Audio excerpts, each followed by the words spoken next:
All right, happy Wednesday. This quick video is going to be the instruction video so that you know what to do with the Writing Workshop 2, which I'm assigning to you on Wednesday, October 7th, and it's going to be due the following Wednesday.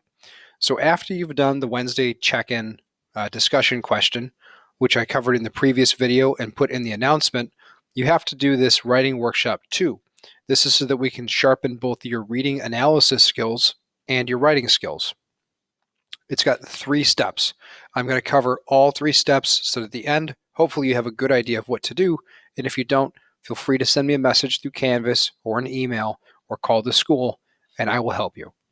Okay? So the prompt is, should we have fire drills during virtual class?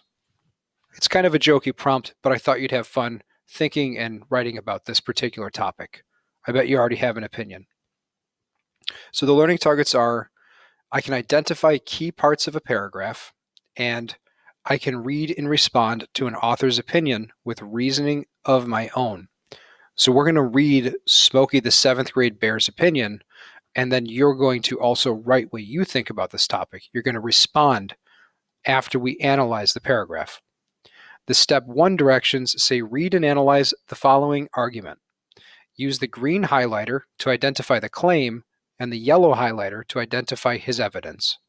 Finally, identify the conclusion with the red highlighter.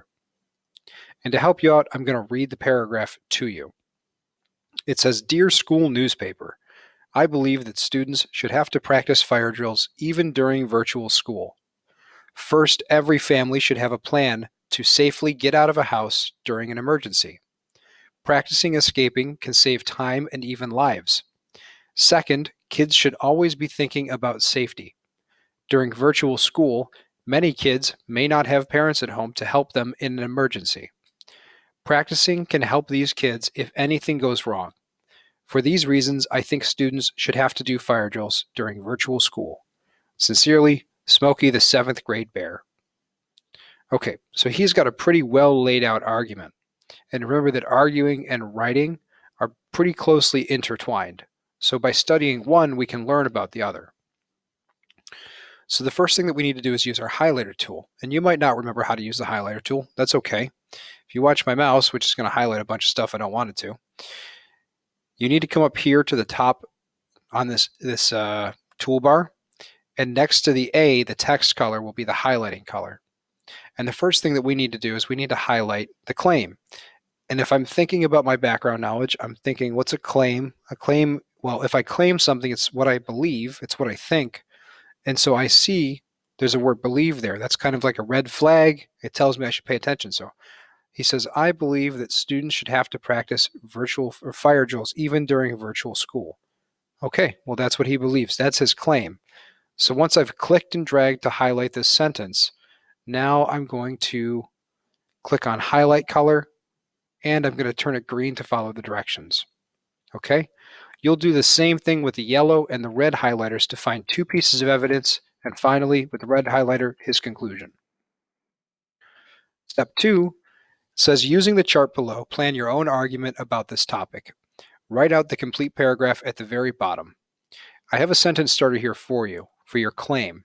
Okay, claim, 2 pieces of evidence, and a conclusion. It says, I think that, you could say, I think that students should not have to do fire drills during virtual class.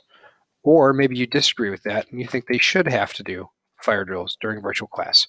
There's no right answer here. This is about you and what you think. Okay?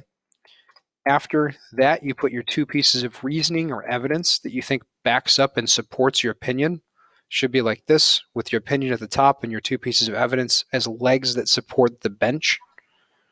And then your conclusion, where you restate your claim.